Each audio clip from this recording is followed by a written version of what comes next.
Sometimes our emotions guide us to act in ways that are, in some formal sense, irrational, but in a practical sense are actually beneficial. And one illustration of this is a game from behavioral economics called the ultimatum game. And here's how the ultimatum game works. You have two characters, A and B.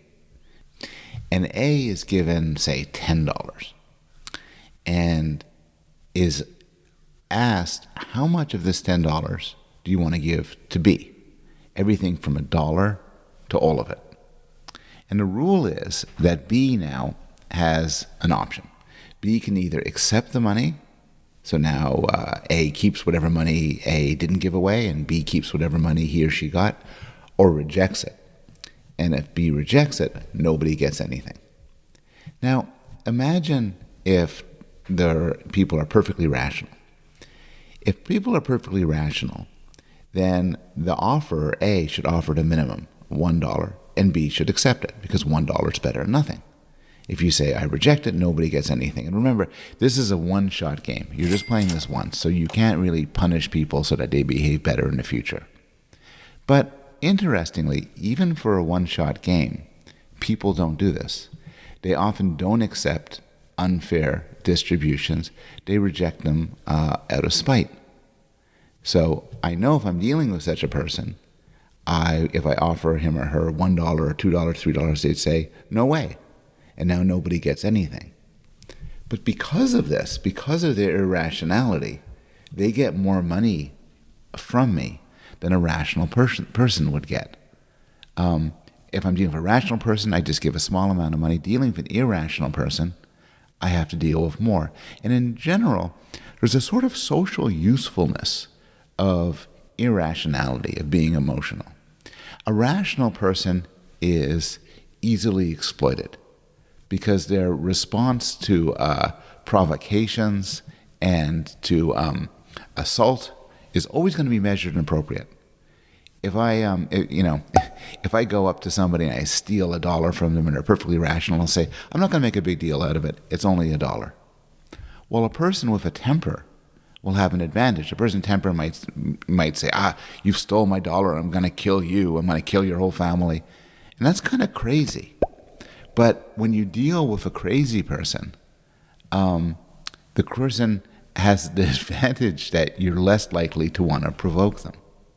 Now, there are matters of degrees here. It gets complicated. If a person is too prone to respond to provocation, then you won't deal with them at all. And so there's a certain optimal level of irrationality. If a person would only accept a distribution if you gave them $7, then they're kind of a rotten person to deal with, and then you'll both end up worse in the end. But these sort of considerations lead you to realize that responding perfectly rational to a situation is sometimes a disadvantage. Sometimes, particularly in a case where there's the possibility of violence and assault, a reputation for erratic and extreme response can make you better off. Now, it often pays to be irrational, but it can have tragic results. What's adaptive for individuals and what makes sense from an evolutionary point of view may be very bad for people in general. So in their wonderful book on murder, on homicide, Daly and Wilson point out that a major cause of murder is actually offenses to people's honor, insults, curses, petty infractions.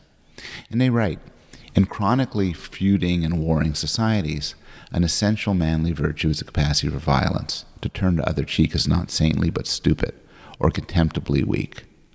Now, what we see here, and it's an idea I'm introducing at the very end, is that there are cross-cultural differences in the extent to which certain emotions and certain sentiments are expressed.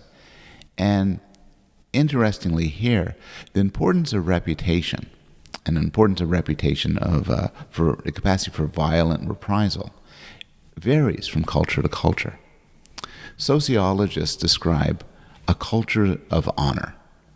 And a culture of honor is one where you can't rely on the law and you have resources that are easily taken, like herders. And in such a culture, a capacity for excessive violence is essential to keep your your resources. And we see these cultures of honors around the world. There are Scottish Highlanders, Maasai warriors, Bedouin tribesmen, Western cowboys. And one case in the United States, an area where there's more of a culture of honor, is the American South. It was settled by Scottish and Irish herdsmen, and they have less centralized legal control. You don't need a reputation for violence if there's a cop around every corner.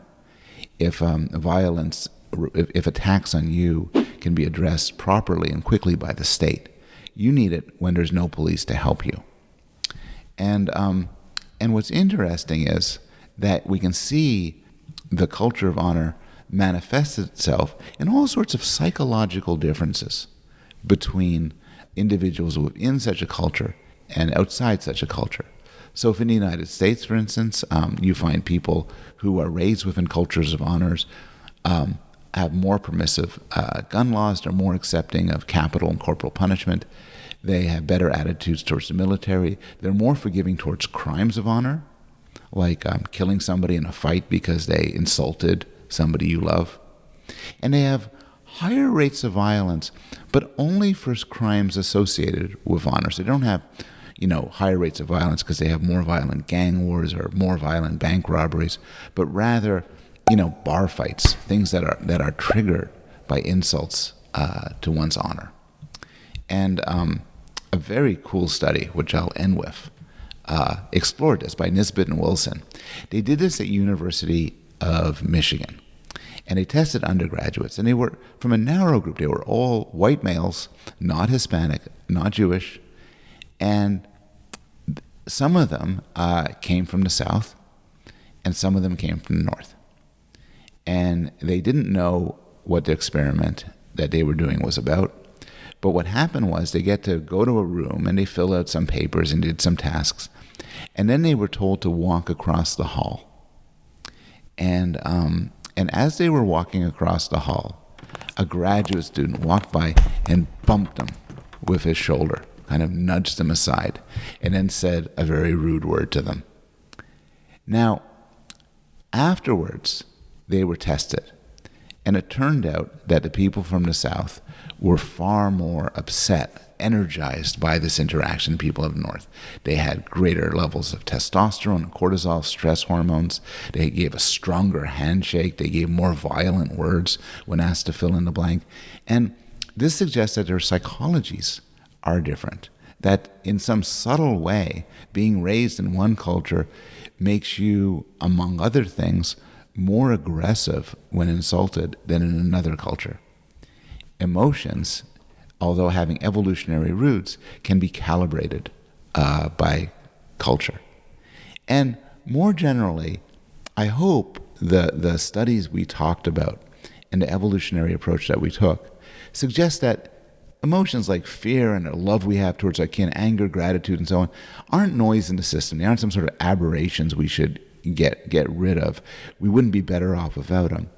Rather, they're complex motivational systems evolved to solve problems, sensitive to the culture, exquisitely crafted to deal with the natural and social environments that we live in.